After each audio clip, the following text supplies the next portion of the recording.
Hello everyone. I'm so glad you've picked up Thinking, Fast and Slow Systems. Understand the two systems that drive thinking. For years, I've dedicated my life to understanding what truly makes us tick, what drives our decisions, and why we sometimes, mess things up. And let me tell you, it's a fascinating journey. This book isn't just about dry theory. It's about you. It's about understanding the hidden forces that shape your thoughts, your actions, and your life. We all like to think we're in control, right? That we carefully weigh our options and make rational choices. But the truth is a little more complicated, a little more human. That's because your brain actually uses two different systems to think. I call them, for simplicity, System 1 and System 2. System 1 is your fast-thinking, intuitive brain. It's the one that jumps to conclusions, recognizes faces instantly, and makes gut decisions without you even realizing it. Think of it as your brain's autopilot. System 2, on the other hand, is your slow-thinking, analytical brain. It's the one that works things out step by step, solves complex problems, and requires focused attention. It's like your brain's manual control. Now, here's the thing, both systems are incredibly valuable, but they also have their limitations. System 1 can be prone to biases and errors, leading us to make impulsive or irrational choices. System 2, while more accurate, can be lazy and easily overwhelmed. Throughout this book, we'll explore how these two systems interact, how they influence our judgments, and how we can learn to harness their power to make better decisions. We will see System 1 operating when you instantly know that 2 plus 2 equals 4, or when you automatically feel uneasy walking down a dark street. System 2 kicks in when you're trying to solve a complicated math problem or when you're carefully considering which car to buy. So, what will you gain from reading this book? Well, for starters, you'll understand yourself better, discover the hidden biases and mental shortcuts that influence your thinking. Improve your decision-making, learn strategies for overcoming cognitive errors and making more informed choices. Enhance your communication, gain insights into how others think and communicate more effectively. Boost your creativity, explore techniques for breaking free from rigid thinking patterns and fostering innovation. Live a more fulfilling life. Ultimately, this book is about empowering you to live a more conscious, intentional, and successful life. We will talk about real-world examples, engaging stories, and practical exercises. I am here to illustrate how these two systems operate in your everyday life. Whether you're a student, a professional, or simply curious about the human mind, this book will offer you valuable insights and practical tools for navigating the complexities of life.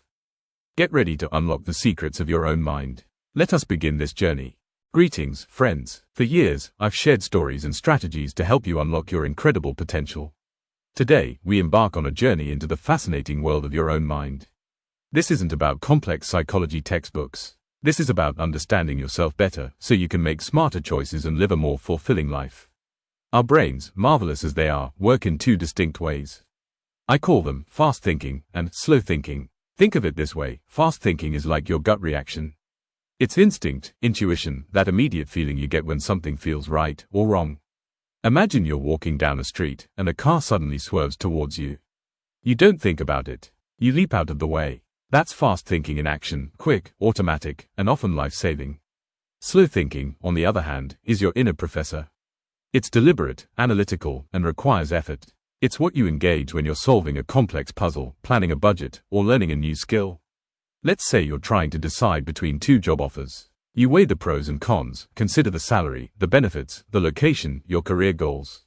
That's slow thinking, carefully evaluating information to arrive at a rational decision. Here's a simple example. What is 2 plus 2?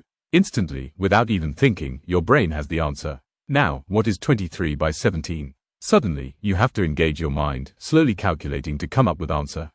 Fast thinking is essential for survival and efficiency. Slow thinking is crucial for complex problem solving and rational decision making. The key is understanding when to rely on each one. Throughout this book, we'll explore how these two systems interact, how they can lead us astray, and how we can harness their power to create a more fulfilling and successful life. Get ready to unlock the secrets of your mind. Chapter 2, Fast Thinking, the Gut Feeling Machine.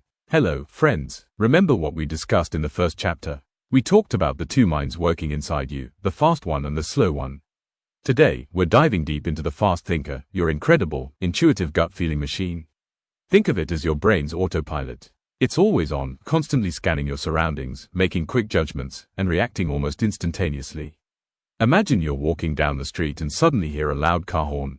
You instinctively jump out of the way. That's your fast thinking in action. You don't consciously analyze the situation. Oh, that's a car horn. It's likely moving fast. I should probably move. No way. Your gut reacts instantly, protecting you. This system is amazing at pattern recognition. Consider a chef preparing a favorite dish.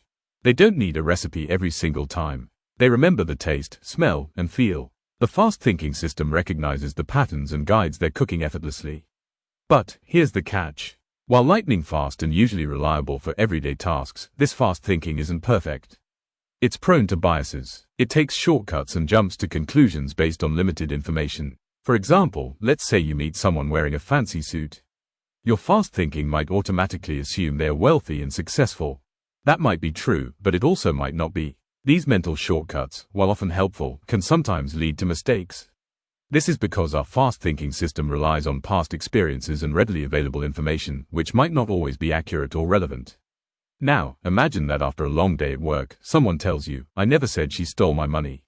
But you don't know which word is emphasized here. The meaning of the sentence drastically changes depending on which word you place emphasis on. It's the fast thinking which picks the most obvious meaning here, and doesn't consider other available options. So, how do we leverage the power of our gut feeling machine while minimizing its potential pitfalls? That's what we'll explore in the coming chapters. We'll learn about common biases, how to recognize them, and how to use our slow thinking to make more thoughtful decisions. Remember, understanding your fast thinking is the first step to mastering your mind and creating a better, more fulfilling life. Hello friend, welcome back. I'm thrilled you're joining me on this journey of self-discovery. In our last chapter, we met our fast thinker. Now, let's introduce its counterpart, slow thinking, your inner professor. Think of a time you had to solve a really tough problem. Maybe it was figuring out how to fix a broken appliance, understanding a complex work project, or deciding on the best investment strategy. That, my friend, is the domain of slow thinking, also known as System 2. Your inner professor is logical, analytical, and deliberate. It's the part of you that can perform calculations, weigh options carefully, and plan for the future. It's the voice in your head that says, "Let's think this through." But here's the catch, slow thinking requires effort. It needs focus, concentration, and mental energy. Solving a math problem takes effort, right? So does carefully crafting an email or learning a new skill. That's why, more often than not, our inner professor gets a little lazy. It prefers to delegate tasks to our fast thinker. For example, imagine you are driving on a familiar road. System 1 is handling the simple task of steering and navigating. You are using System 2 when you are calculating how much gas you have left in car. When you are calculating how much you spend on gas this month, then System 2 is being used again. Think about it. How many times have you simply gone with your gut feeling, even when you knew you should have thought things through more carefully? That's your inner professor taking a nap. However, slow thinking is vital for decision-making that requires effort and logic. Without it, we'd be constantly making impulsive choices based on incomplete information. System 2 isn't just for complex problem solving. It's also crucial for self-control, resisting that extra slice of cake, sticking to your budget. That's your inner professor working hard to override those tempting, immediate desires generated by the fast thinker. Overcoming the laziness of our inner professor is key to making better decisions and living a more fulfilling life. In the chapters ahead, we will explore ways to wake up your inner professor more often. Until then, remember, a little deliberate thought can go a long way. Chapter 4, The Illusion of Certainty, How Our Minds Trick Us. We all crave certainty. We want guarantees, solid ground to stand on, especially when making big decisions. But what if I told you that much of what we perceive as certainty is just a clever trick played by our own minds? Buckle up, because we're about to dive into the fascinating world of cognitive biases. These are like mental shortcuts that our fast-thinking brain takes, and sometimes they lead us astray. Think of it this way, our brains are super efficient. They don't want to analyze every single detail of every single situation. So, they use rules of thumb, quick assumptions, and past experiences to make snap judgments. While this can be incredibly useful for survival, it also opens the door to systematic errors, biases that can cloud our judgment. Let's look at a couple of common culprits. First, there's confirmation bias. This is our tendency to seek out information that confirms what we already believe, while ignoring or dismissing anything that contradicts it. Imagine someone who's convinced that a particular investment is a sure thing. They'll probably focus on news articles that praise the company while overlooking any warnings about potential risks. They see what they want to see, reinforcing their 100% certainty, even if the evidence is mixed at best. Next, we have anchoring bias. This happens when we rely too heavily on the first piece of information we receive, even if it's irrelevant or arbitrary. Let's say you're buying a used car. The seller starts by listing a high price. Even if you negotiate down from there, your perception of its value has already been anchored by that initial number. You might end up paying more than if you had started fresh, not influenced by that initial unreasonable value. Then there's the availability heuristic. This bias makes us overestimate the likelihood of events that are easily recalled, often because they are dramatic or recent. Think about shark attacks. They're terrifying, and when they happen, the news is everywhere. So, we tend to overestimate the risk of shark attacks compared to, say, car accident, even though the latter is statistically much more likely to harm us. The problem with these biases isn't that they make us occasionally wrong. It's that they make us consistently wrong, leading to flawed decisions in all aspects of our lives. Understanding these biases is the first step toward mitigating their influence. By recognizing when our fast-thinking brain is taking shortcuts, we can engage our slow-thinking brain and make more informed, rational judgments. We might never be completely certain, but we can become far more aware of the illusions that shape our reality. Chapter 5: Framing the Picture: How Words Shape Our Choices. Friends, have you ever noticed how the same information, presented slightly differently, can lead you to make drastically different choices? That's the power of framing. It's all about how we package information and seriously impacts how our fast and slow minds react. Think about it. Imagine you're at a grocery store and you see two packages of ground beef. One is labeled 75% lean, while the other says 25% fat. Both contain the exact same beef. No difference. Which one seems more appealing? Most people gravitate towards the 75% lean, even though it's just a different way of saying the same thing. Our fast mind sees lean and associates it with healthy, while fat triggers a negative response. This isn't just about groceries. This effect applies to everything from investing to medical decisions. Suppose a doctor tells a patient 90% of people who have this surgery are alive after 5 years. That sounds pretty reassuring, right? But what if the doctor said 10% of people who have this surgery are dead after 5 years? It's the exact same information, but the way it's framed drastically changes how we perceive the risk. The first phrasing emphasizes survival, while the second highlights mortality. Framing can be used for manipulation. Clever marketers and politicians understand this well. They craft their messages to tap into our emotions and biases, leading us to make choices that might not be in our best interest. They are masters of subtly nudging us in a particular direction by framing. But framing isn't always about deception. It can also be a powerful tool for positive influence. For instance, instead of telling someone you'll save money by using less electricity, you could say you'll earn extra money for yourself by using less electricity. The framing creates a different attitude and improves motivation, even though the end result is the same. To become more mindful of framing, ask yourself, what are the underlying facts? How else could this information be presented? By activating your slow-thinking brain, you can avoid being swayed by the way information is packaged and make more rational, effective decisions. So, challenge the frame, understand the core message, and empower yourself to make choices based on truth, not just presentation. Hello friends, welcome back. Today, we're diving into Chapter 6, The Power of Defaults, Why We Often Go with the Flow. Have you ever wondered why you end up choosing something without really thinking about it? Chances are, it's because of a default. A default is simply a pre-selected option. It's what happens if you don't make an active choice. Think about it. When you sign up for a new online service, there's often a box already checked to receive promotional emails.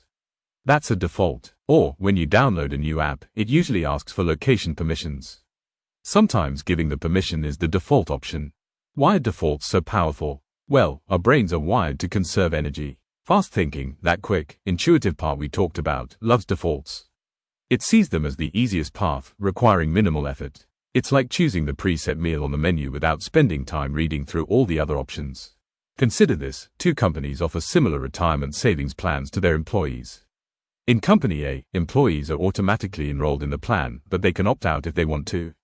In Company B, employees have to actively choose to enroll. Guess which company has a much higher participation rate? Company A. Even though the plans are similar, the default of automatic enrollment makes a huge difference. It's not that employees in Company B didn't want to save for retirement. It's just that actively making the choice felt like more work. The fast-thinking brain whispers, "Meh, I'll do it later," and later never comes. Organ donation is another prime example. In some countries, you have to actively sign up to be an organ donor, an opt-in system. In others, you're automatically considered a donor unless you specifically opt out, an opt-out system. Countries with opt-out systems have dramatically higher organ donation rates. The default nudges people toward a decision that ultimately benefits society. So, how can we use this knowledge to our advantage? First, become aware of defaults. Recognize them wherever they appear. Are you sticking with a certain energy company simply because it was the default option when you moved into your new home? Are you using the default settings on your phone without ever exploring alternatives? Second, don't be afraid to question defaults. Engage your slow-thinking brain. Ask yourself, is this default truly the best choice for me? Do some research. Compare options. Make an informed decision rather than blindly accepting the pre-selected path. Finally, consider setting your own positive defaults. If you want to exercise more, pack your gym bag the night before and leave it by the door. That way, the default becomes going to the gym rather than staying on the couch. If you want to eat healthier, stock your fridge with fruits and vegetables. Make the healthy choice the easy choice. The power of defaults is immense. Understanding it allows us to take control of our choices and shape our lives in a more intentional way. Don't just go with the flow all the time. Learn to steer. Until next time, keep thinking, keep questioning, and keep growing. Chapter 7. Overconfidence, the enemy of good decisions. Hi everyone, it's so good to be connecting with you again. Today, we're tackling a sneaky little gremlin that messes with our decision-making, overconfidence. Think of it this way, overconfidence is like believing you can parallel park a spaceship when you've only driven a scooter. It leads to bad decisions born from falsely inflated self-assessments. It whispers sweet nothings like, I've got this, even when you clearly don't. And this isn't about healthy self-esteem. It's about a distorted view of our abilities. Overconfidence manifests in so many ways. Remember the last time you were absolutely certain you knew the answer to something, only to discover you were completely off. Or maybe you confidently invested your friend's savings into a tech startup based on some inside trading rumors that turned out to be pure bull. Why is this such a problem? Well, overconfidence blinds us. We stop considering alternative perspectives, we dismiss contrary evidence, and we neglect to research properly. It leads to ridiculously risky behavior. It's like driving with your eyes closed, and somehow still be able to reach to your destination safely. The key to fighting overconfidence is calibration. Calibration means getting a more accurate sense of our true abilities. How do we do that? Firstly, seek feedback. Ask friends, colleagues, or even mentors for honest assessments of your performance. Be open to criticism, even if it stings a little. Don't get defensive, listen. Secondly, become a learning machine. When you make a mistake, analyze it objectively. What went wrong? What assumptions did you make? What could you have done differently? View mistakes as learning opportunities, not personal failures. Thirdly, practice humility. Remind yourself that you're not an expert in everything, and neither is anyone else. Embrace the idea that there's always more to learn. Be curious and maintain a beginner's mindset to constantly learn and adapt to changes.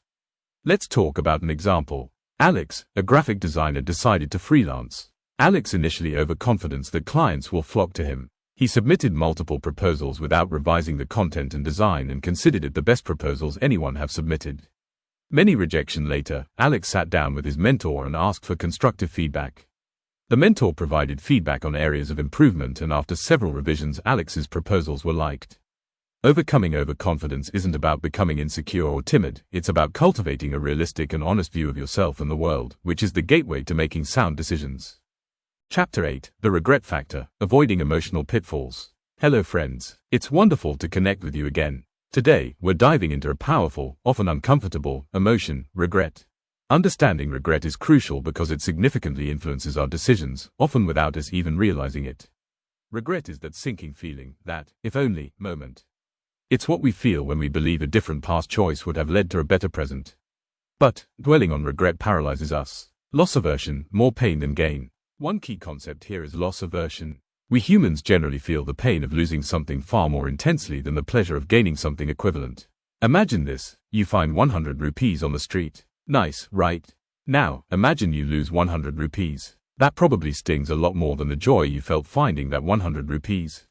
That's loss aversion at work. This aversion impacts our choices significantly. Let's say, a person invests some of his savings in stock market. After few months, the stock of that company goes down. Now he is in dilemma whether to sell it or to keep for more period of time. Keeping it is causing him emotional distress, but selling it will make the loss real. He is suffering from the regret factor. So, how do we minimize future regret? Strategies for minimizing regret. Remember, friends, regret can be a teacher. Use it to inform future decisions, but don't let it cripple you. Focus on making the best choices you can each day, and trust that you're doing your best. Embrace growth, accept imperfections, and keep moving forward. You've got this. Chapter 9. The Habit Loop, Taming Automatic Behaviors. We all have habits. Some are helpful, like brushing your teeth. Others, not so much, like reaching for that sugary snack every afternoon. But what exactly is a habit, and why do we do them almost without thinking? The answer lies in something we call the habit loop.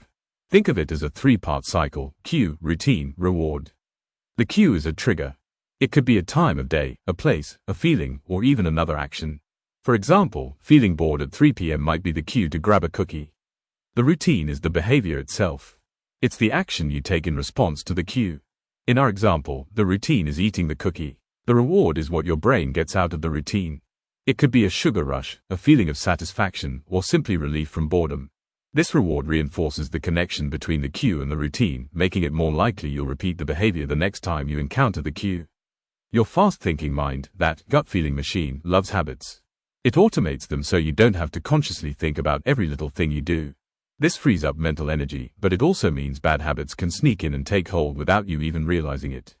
So, how do we break free from unwanted habits and build good ones? The key is to engage your slow-thinking mind, your inner professor. Breaking bad habits. 1. Identify the cue, what triggers the habit. Keep a journal. Note the time, place, your feelings, and the surrounding circumstances each time you perform the habit. 2. Experiment with the reward. Are you truly getting what you think you're getting from the habit? Try fulfilling the craving in a different way.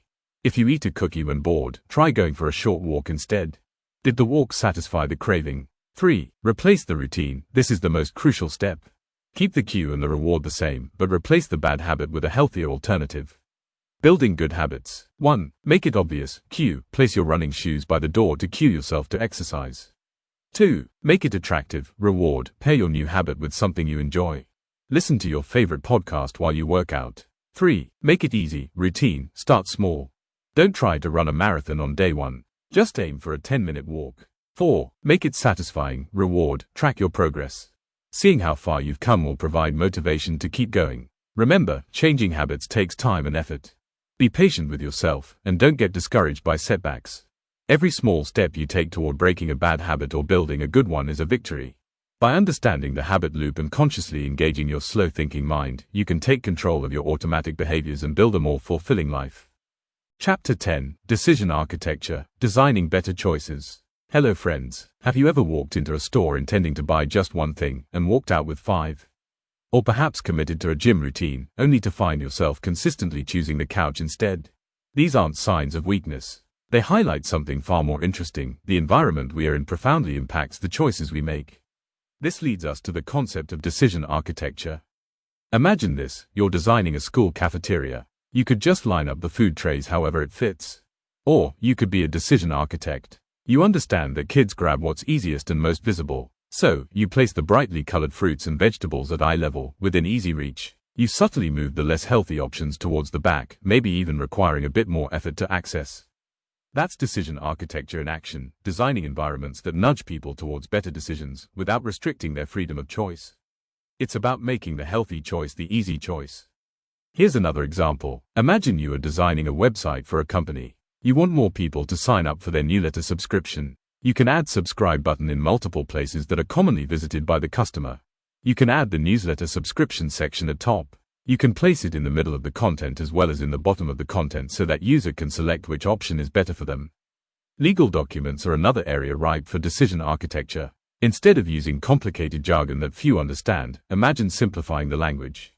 Making the terms clear, concise, and easily digestible. This empowers individuals to make informed decisions about important matters, rather than blindly signing away their rights because they were simply confused. The beauty of decision architecture is that it doesn't force anyone into a decision. It simply reshapes the environment, making the more beneficial option more appealing. Think about automatic enrollment in retirement savings plans. Instead of requiring people to actively sign up, they are automatically enrolled, and they have to actively opt out if they don't want to participate.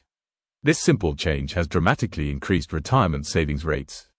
Decision architecture isn't about manipulation. It's about empathy. It's about recognizing that we are all fallible, that our fast-thinking brain often takes the easiest path, and using that knowledge to create environments that support our slow-thinking, more rational selves.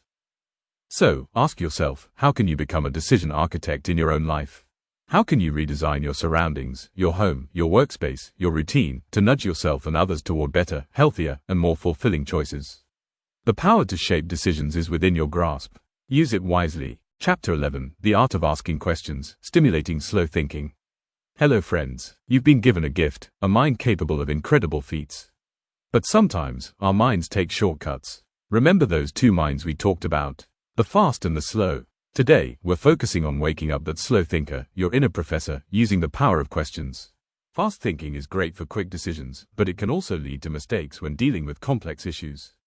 Asking the right questions is like hitting the pause button on that fast thought process, giving the slow thinker time to analyze and consider. So, how do we do it? Here are some practical techniques. Challenge assumptions. Don't just accept the first answer that pops into your head, or the first opinion you hear. Ask why. Keep asking why until you get to the root of the problem. For example, if someone says, "We can't launch this product now," don't just accept it.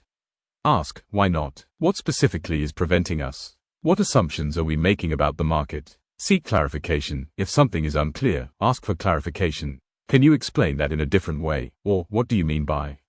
This forces the speaker, or yourself, to think more deeply about their statement. Consider opposing viewpoints. Intentionally ask questions that explore other perspectives. What would someone who disagrees with this say? Or, what are the potential downsides of this plan? This helps you avoid confirmation bias and see the full picture. Imagine someone proposing a new sales strategy. Instead of immediately agreeing, ask, what are the potential risks of investing in this strategy? Can we use the same fund in some other strategies? Probe for evidence. Don't accept claims at face value.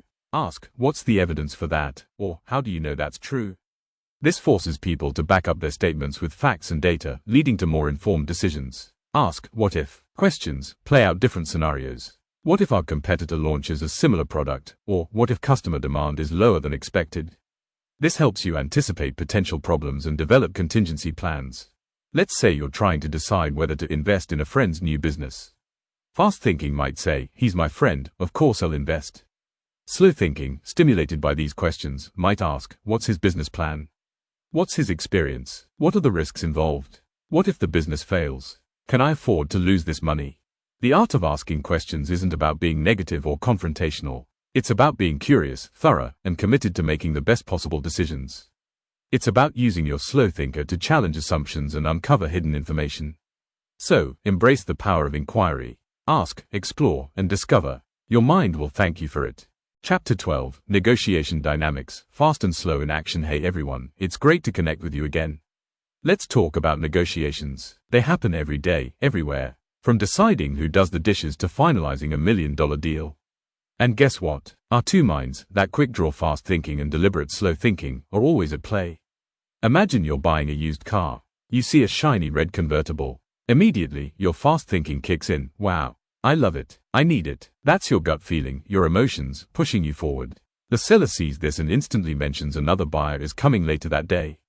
Pressure. Fast thinking is screaming, buy it now. But hold on, this is where slow thinking needs to step in. Wait a minute, your inner professor says. What's the actual value? Have I researched similar models? Am I blinded by that shiny red paint?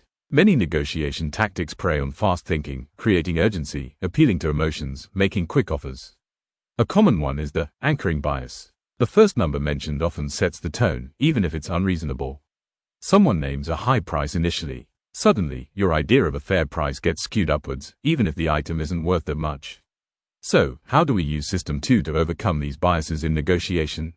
First, prepare. Do your homework. Know the market value, understand your needs and wants, and set clear boundaries before entering the negotiation. Solid information is your best defense against emotional impulses. Second, actively listen. Don't just wait for your turn to talk. Truly understand the other person's perspective. Asking clarifying questions forces both of you to engage slow thinking. Third, take breaks. Feeling overwhelmed? Step away. This gives your slow thinking time to process, analyze, and counteract any snap judgments. Fourth, reframe the situation. Instead of getting caught up in positional bargaining, I want this price, try to understand everyone's underlying interests. What are the real needs being met? Can you get creative and find solutions that satisfy everyone? Negotiation isn't about winning or losing. It's about finding mutually beneficial solutions. By consciously using both our fast and slow thinking, we can navigate the negotiating table with more confidence, achieve better outcomes, and build stronger relationships along the way. Now, go out there and negotiate with wisdom and awareness.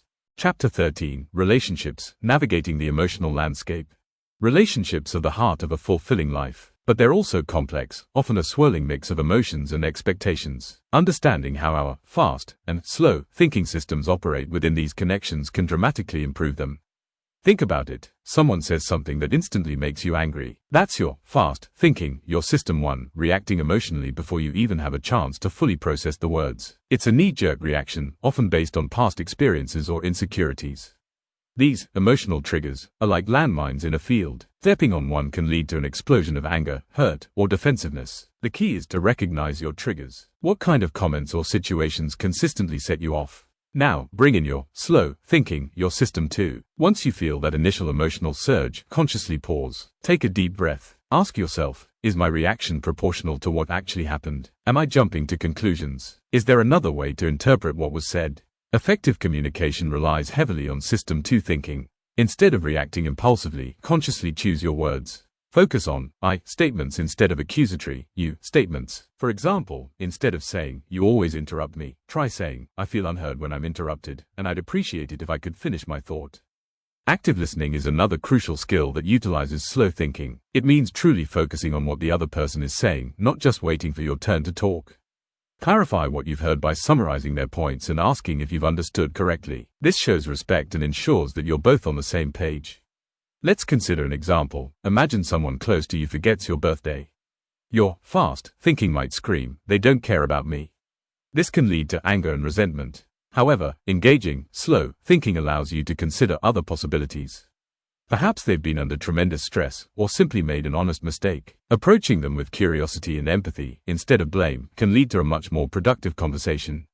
"Hey, I noticed you didn't mention my birthday. Is everything okay?" This invites dialogue and understanding, rather than immediate conflict. Building strong relationships requires conscious effort to manage your emotional landscape using both your fast and slow thinking. By recognizing triggers, communicating effectively, and practicing active listening, you can navigate the complexities of human connection with greater awareness and compassion.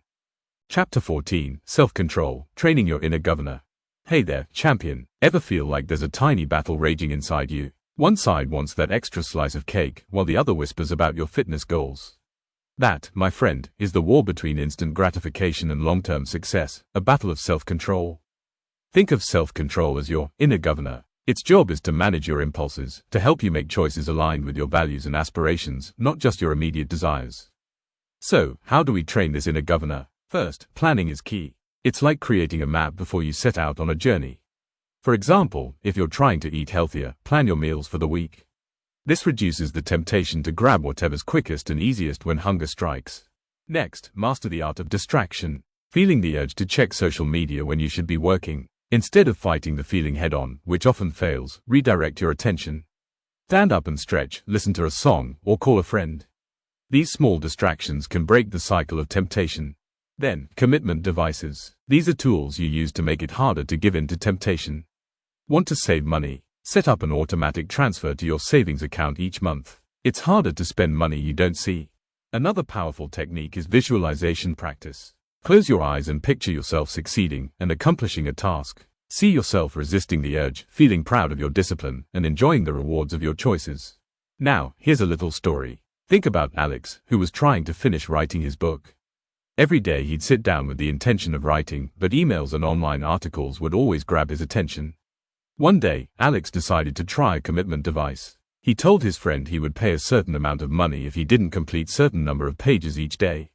That pushed him to stay to track and maintain focus on writing. He completed the book in given time. Self-control isn't about becoming a robot. It's about empowering yourself to make conscious choices that align with your long-term vision. It's a muscle you can strengthen with practice. So, start small. Choose one area where you want to improve your self-control and implement one of these techniques. Over time, you'll build a stronger inner governor and unlock your full potential. Believe in yourself. Chapter 15, Thinking Wisely, Integrating Fast and Slow for a Better Life. We've journeyed together, exploring the fascinating landscape of your mind. We've met the two main players, your quick, intuitive fast thinking and your deliberate, analytical slow thinking. Now comes the crucial question: how do we harness the power of both to live a wiser, more fulfilling life? The answer, my friends, isn't about eliminating either system. It's about understanding their strengths and weaknesses and learning to integrate them effectively. Think of your fast thinking as your incredible first responder. It's the instinct that helps you dodge a thrown ball or quickly assess a dangerous situation. It's also the source of creativity and intuition, those aha moments that seem to come from nowhere. But fast thinking, impulsive and prone to biases, can also lead you astray. It jumps to conclusions, relies on stereotypes, and easily falls prey to emotional reasoning. That's where slow thinking comes in. It's the patient researcher, the careful analyst, the voice of reason that double-checks the facts and considers the consequences. How can we weave these two systems together? First, recognize when slow thinking is needed. Big decisions like financial investments, career changes, or important relationship matters require careful consideration. Don't rush. Second, learn to pause. When you feel that immediate urge, take a deep breath. Ask yourself, are emotions influencing my decision? What are all the options? What could go wrong? This simple pause can create space for slow thinking to engage. Third, design your environment for better choices. We discussed decision architecture. Use it. Set defaults that align with your goals. Remove temptations. Simplify complex information. Fourth, cultivate good habits. Fast thinking loves habits. Build routines that promote thoughtful behavior in situations where you are likely to make mistakes. Fifth, seek feedback. Ask trusted friends or mentors to challenge your thinking. Outside perspectives can reveal blind spots that your own mind might miss.